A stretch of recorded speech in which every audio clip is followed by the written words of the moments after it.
안녕하세요. 오늘은 독소르비신에 대해서 설명을 드리려고 합니다. 독소르비신은 빨간 약으로 잘 알려져 있는데요. 약 자체가 붉은색이기도 하지만 주사를 맞고 하루 이틀간은 소변이 붉게 보이기 때문에 환자분들이 빨간 약이라고 칭하시는 것 같습니다. 주사를 맞고 약이 몸 안에서 배출되는 과정에서 소변이나 눈물, 땀 등이 붉게 보일 수 있고 자연스러운 과정이기 때문에 이거는 부작용이 아니다라고 생각을 하시면 좋을 것 같습니다. 독소르비신의 상품명, 회사에서 붙여준 약 이름은 아드리아마이신, 에이디마이신, 독소르빈 등으로 잘 알려져 있고 이 약은 쓰임이 정말 많습니다. 악성 림프종이나 소화기암, 또 연저주 골육종에도 쓰이고 있고 여성암에서 1위를 차지하는 유방암에서도 대표적인 AC요법에서도 독소르비신이 포함되어 있습니다. 이렇게 다양한 암종에 쓰이기 때문에 투여 주기나 투여 시간은 환자분마다 많이 다릅니다. 그래서 그림에서 보시다시피 이제 시린지 형태로 짧게 정맥 주사를 맞기도 하고 혹은 다른 수액에 혼합해서 투여받기도 합니다. 수액에 혼합해서 투여하는 형태도 이제 환자분들 따라서 혹은 항암학 요법에 따라서 이제 10분간 짧게 맞으시는 분들도 있고 24시간 투여하시는 환자분들도 있습니다. 그리고 독소르비신은 투여 시 확인이 필요한 이상 반응이 있는데요. 이 약이 정맥을 벗어나게 되면 이제 조직 손상이라던가 수포 같은 게 발생할 수 있어서 이제 투여할 때, 독소르비신 투여할 때 혹은 투여 직후에 자극감이 있다거나 이제 찌르는 듯한 통증이 있다거나 주사 부위에 열감이 있다거나 붓기가 있다라고 한다면 의료진에게 즉시 알려야 합니다.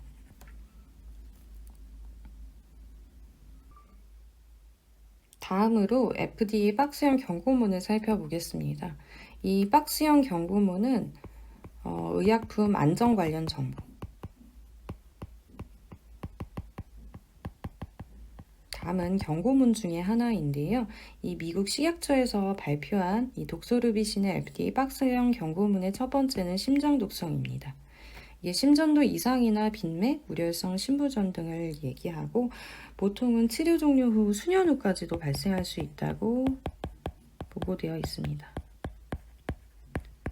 대개는 독소르비신 투여 이전에 처음에 심장기능 검사를 시행을 하고 필요하다면 중간에도 시행을 하고 또 필요하다면 독소르비신의 용량을 제한을 하거나 혹은 금기인 경우 심장 기능이 이상이 있는 경우에는 이제 사용 자체를 제한하기도 합니다.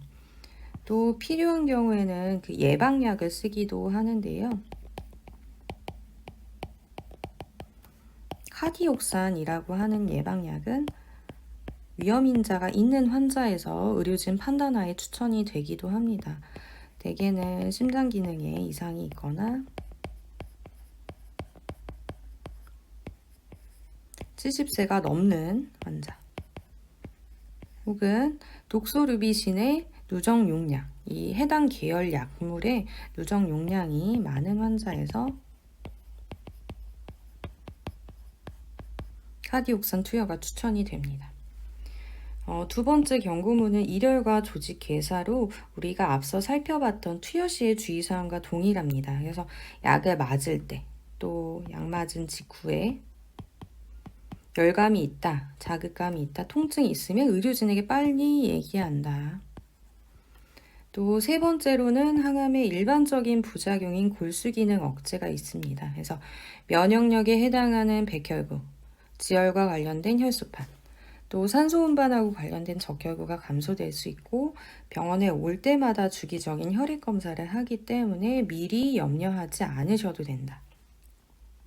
또 마지막으로는 2차 암이 있는데요. 2차 암은 암 생존자에게서 이제 암 치료 이후에 새롭게 발생하는 암을 의미합니다. 기존 암에서 다시 암이 자라는 재발이나 혹은 다른 곳으로 옮겨가는 전이와는 다르다라고 보시면 되고요. 암 환자가 일반인에 비해 2차 암이 발생할 위험이 높은 것은 잘 알려져 있기는 하나, 우리가 암 발생의 위험 인자는 정말 다양하기도 하고, 또 항암을 한다는 것 자체는 효과 부작용을 고려해서 항암을 진행하는 거기 때문에 이런 부분들은 미리 걱정하지 않으셔도 됩니다.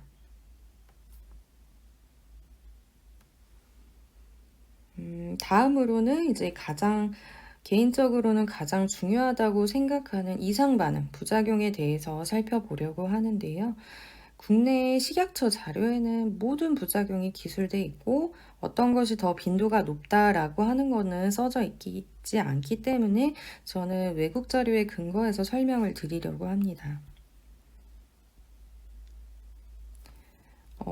일단 FDA, 미국 식약처에 나온 자료에 따르면 이제 독소루비신이 포함된 AC 항암화학요법, 유방암에서 쓰는 AC 항암화학요법에서의 부작용이 제시가 되어 있는데요. 가장 빈도가 높은 건 탈모였습니다.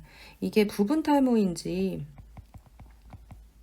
완전 탈모인지는 제시가 되고 있지는 않지만 이제 탈모가 92%의 확률이었다. 솔직하게 저는 100% 나타난다고 설명을 드리고 있습니다. 독소루빗이 맞는 분들에게. 그리고 두 번째로는 12시간 이내 구토가 34%, 12시간 이후 구토가 37%로 제시가 되고 있는데요. 이렇게 메스꺼움과 구토를 구분해서 보셔야 돼요.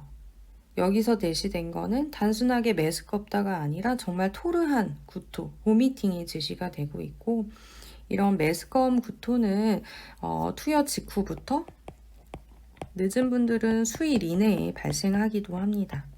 그래서 구토감이 조금 큰 항암제다라고 보시면 되고요. 이제 각각의 골수 기능이 극단적으로 감소한 확률을 살펴보면 백혈구가 1000 미만으로 감소한 경우는 0.3%, 혈소판이 25,000 미만으로 감소한 경우는 0.1%로 제시가 되고 있고, 앞서 FDA 박스형 경고문에서 우려가 되었던 심장 기능 이상은 무증상이었으나 발생한 경우가 0.2%, 또 일시적인 경우는 0.1%로 제시가 되고 있습니다. 마지막으로 부작용을 예방하기 위한 방법을 살펴보도록 하겠습니다. 앞서 언급을 드렸다시피 독소루비신에 의한 탈모는 거의 100% 발생한다고 보시면 되는데요. 사실 이 탈모의 예방 방법은 따로 있지는 않습니다. 그래서 이를 받아들이는 것이 참 중요하다라고 보시면 되고요. 미국 같은 경우는 이제 쿨링캡이 허가가 돼 있기는 합니다.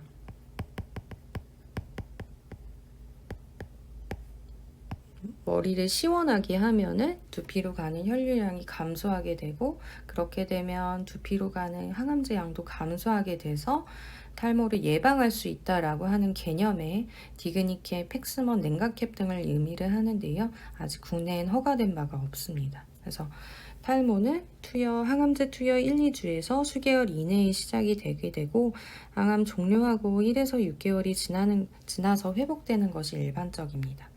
이때 다시 나는 머리카락은 색감과 질감이 이전과 차이가 있습니다. 그래서 직모이신 분들이 곱슬머리가 될 수도 있고요.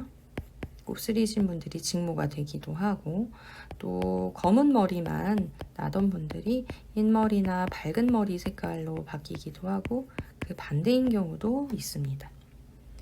두 번째로는 메스꺼움과 구토가 있을 수 있는데요. 메스꺼움 구토는 항암제의 부작용의 일반적인 부작용에 해당하기도 하지만 이 독소루비신의 대표적인 부작용이기도 합니다. 그래서 항암제들을 이렇게 순번을 매겨보면 독소루비신이 항암제 중에 중간 이상 메스꺼움 구토를 띠고 있고요. 그래서 대개는 독소루비신 맞기 전에 구토 예방 먹는 약이나 혹은 주사, 혹은 먹는 약과 주사가 처방이 되기도 합니다. 그래서 이렇게 예방약이 처방이 되면 잘 복용하는 것이 중요하다. 그리고 집에서 증상이 있을 때 드시라고 하는 치료약을 받았다면 증상이 있을 때 참지 말고 약을 복용하는 것도 참 중요하다라고 보시면 됩니다.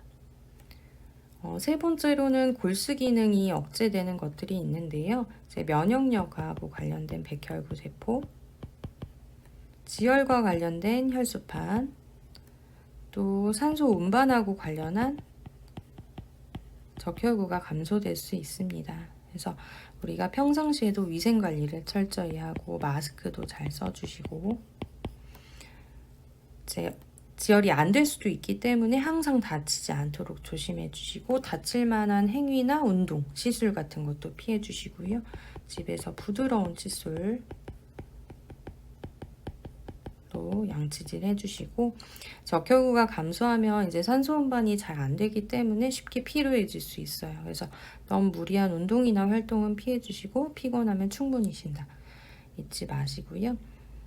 다른 무엇보다 제일 중요한 건 미리 걱정하지 않는 게 중요한 것 같습니다. 항암 부작용은 환자분마다도 다르고 매 회차마다도 달라요. 또 저번에 항암 부작용이 있다고 해서 이번에 또 나타나는 것이 아니에요. 그래서 미리 걱정하지 않는 것이 제일 중요하다고 저는 생각합니다.